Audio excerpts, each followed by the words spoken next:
ਅੱਜ ਅਸੀਂ ਗੱਲਬਾਤ ਕਰਨ ਜਾ ਰਹੇ ਹਾਂ ਪੰਡਿਤ ਓਮ ਪ੍ਰਕਾਸ਼ ਜੀ ਨਾਲ, ਜਿਹੜੇ ਕਿ ਧੂਰੀ ਲੁਧਿਆਣਾ ਤੋਂ ਸਾਡੇ ਮਹਿਮਾਨ ਨੇ, ਅੱਜਕੱਲ ਕੈਨੇਡਾ ਆਏ ਹੋਏ ਨੇ। ਇਹ ਸਾਨੂੰ ਜਾਣਕਾਰੀ ਦੇਣਗੇ ਦੁਸ਼ਹਿਰੇ ਦੇ ਸੰਬੰਧ ਵਿੱਚ, ਕਿਉਂਕਿ ਅਸੀਂ ਦੁਸ਼ਹਿਰਾ ਛੇਤੀ ਹੀ ਮਨਾਉਣ ਜਾ ਰਹੇ ਹਾਂ।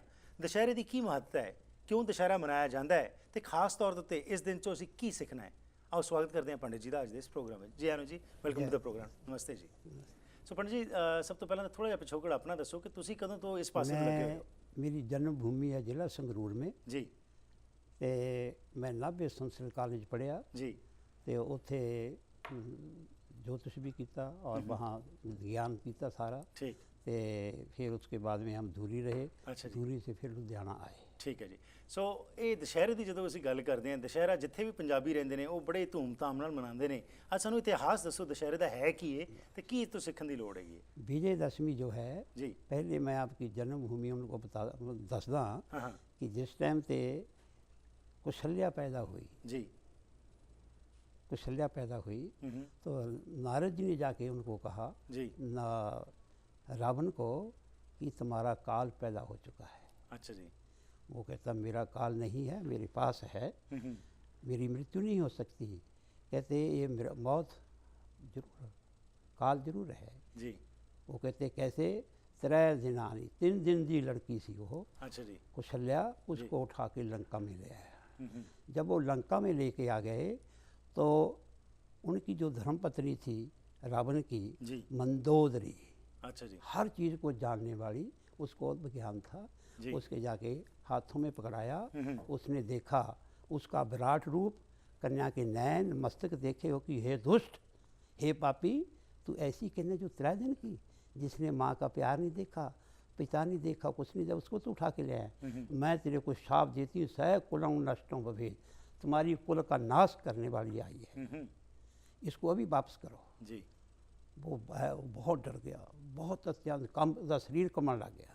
कमर लग गया है तो उसी समय तो विश्वकर्मा जी को बुलाया। जी।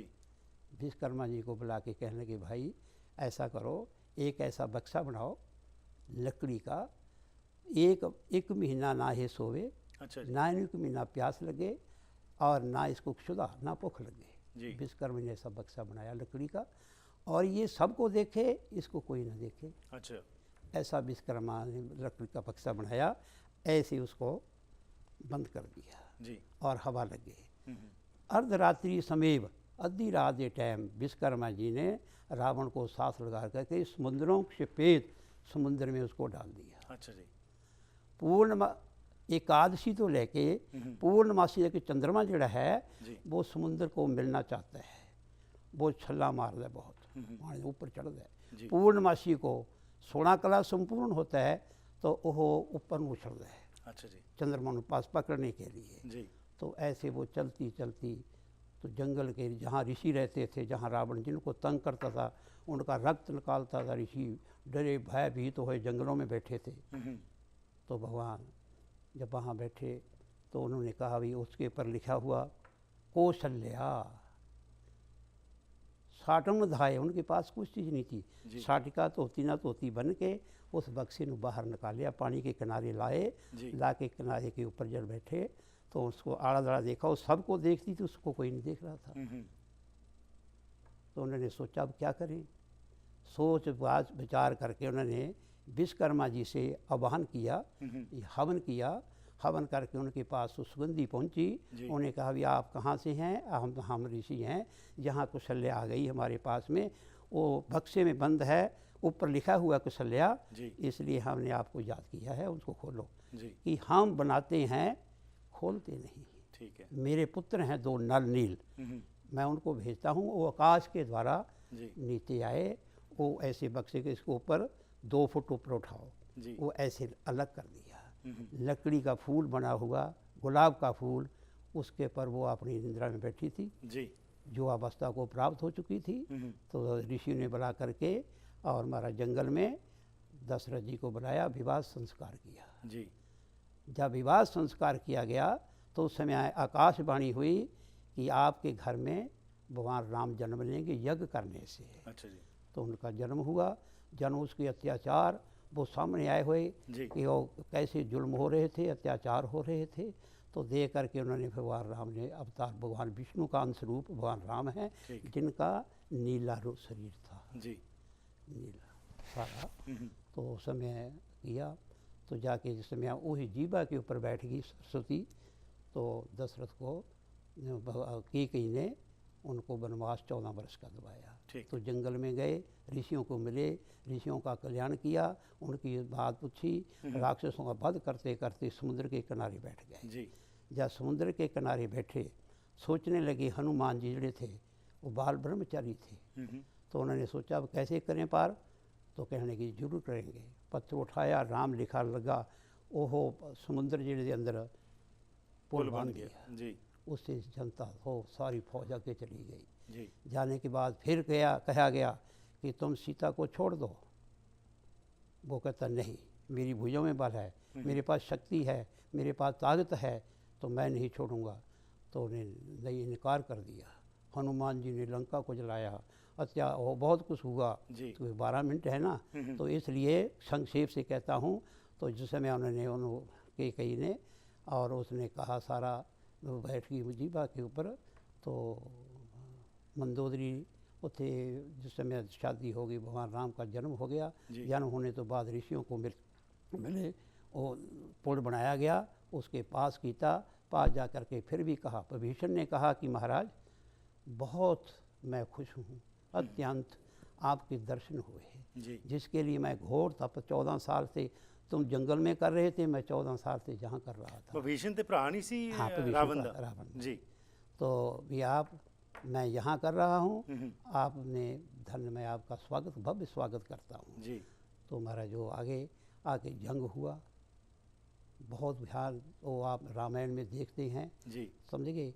और उसके अंदर प्रथम नवरात्रि से भगवान राम ने तंश उठाया था जी, जो कि सोमवार को, अब सोमवार निकला, उसको पहला नवरात्रा था। हम्म, तो नवमी वाले दिन भगवती माँ का पूजन करके और उन्होंने अपना रावण के साथ जंग किया। ठीक। शाम के 4 बजे शाम के टाइम उसकी मृत्यु हुई जी।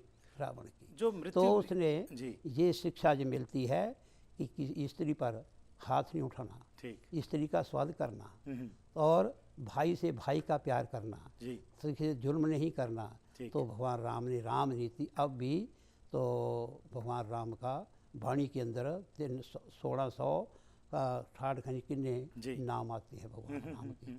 तो इसलिए ये राम की स्तुति है और राम की विजय की हुई।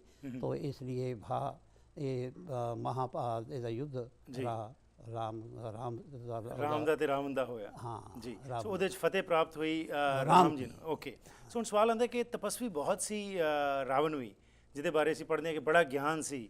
ਸੋ ਹੁਣ ਇੱਥੋਂ ਕੀ ਸਿੱਖਣ ਨੂੰ ਲੋੜ ਹੈਗੀ ਕਿ ਗਿਆਨ ਇਕੱਠਾ ਕਰਨਾ ਇੱਕ ਵੱਖਰੀ ਗੱਲ ਹੈ, ਪਰ ਉਸ ਨੂੰ ਜਦੋਂ ਤੁਸੀਂ ਲਾਗੂ ਕਰਨਾ ਆਪਣੇ ਜੀਵਨ ਤੇ, ਉਹ ਕਈ ਵਾਰੀ ਗਿਆਨ ਜਿਹੜਾ ਗਲਤ ਪਾਸੇ ਲੱਗ ਜਾਏ ਤਾਂ ਤੁਹਾਨੂੰ ਖਤਮ ਵੀ ਕਰ ਸਕਦਾ ਹੈ। कर सकता है।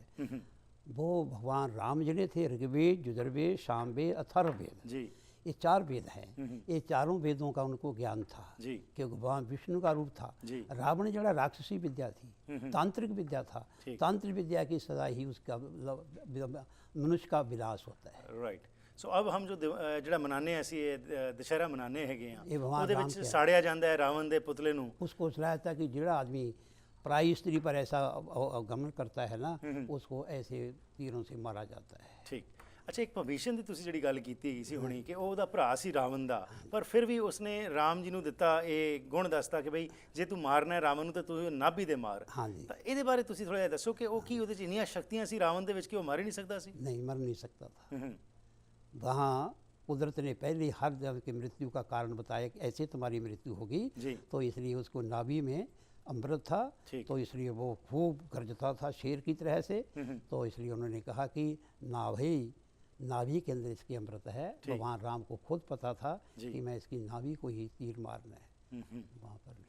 ਸੋ ਹੁਣ ਜਿਹੜਾ ਦੁਨੀਆ ਭਰ ਦੇ ਵਿੱਚ ਦੁਸ਼ਹਿਰਾ ਜਿੱਥੇ ਮਨਾਇਆ ਜਾਂਦਾ ਅੱਜ ਕੱਲ੍ਹ, ਜਿਸ ਤਰੀਕੇ ਨਾਲ ਕਮਰਸ਼ਲਾਈਜ਼ਡ ਹੋ ਗਿਆ, ਤੁਸੀਂ 82 ਸਾਲ ਦੀ ਤੁਹਾਡੀ ਉਮਰ ਹੈ, ਤੁਸੀਂ ਬਚਪਨ ਤੋਂ ਦੇਖਦੇ ਆ ਰਹੇ ਹੋ ਦੁਸ਼ਹਿਰੇ ਜਿਸ ਤਰ੍ਹਾਂ ਹੁੰਦੇ ਜਾ ਰਹੇ ਨੇ, ਤੇ ਜਿਹੜਾ ਮਕਸਦ ਸੀ ਇਸ ਤਿਉਹਾਰ ਨੂੰ ਮਨਾਉਣ ਦਾ, ਕੀ ਉਹ ਕੁਝ ਵਿੱਚ ਵਜੂਦ ਰਹਿ ਗਿਆ ਜਾਂ ਸਿਰਫ ਇੱਕ just for the sake of it मनाया जाता है? नहीं, रह है जीवित है, इतिहास चलता है, लोग मनाते हैं, जिनको ज्ञान है समझ गए। जी। अब जहाँ ये गोरे भी जानते नहीं थे दशहरा क्या होता है, ठीक। इनको भी पता चल गया, समझ गए, सारा इनको ज्ञान हो गया। सब जी। दुनिया मनाती है, खुशी मनाती है कि हम ऐसा जुर्म नहीं करेंगे, ठीक। हमारी रावण जैसी दशा होगी। ਠੀਕ, ਬਹੁਤ ਖੂਬ। ਤੁਹਾਡਾ ਬਹੁਤ ਬਹੁਤ ਧੰਨਵਾਦ ਇੱਥੇ ਆ ਕੇ ਤੁਸੀਂ ਅੱਜ ਸਾਂਝ ਪਾਈਏ। ਧੰਨਵਾਦ।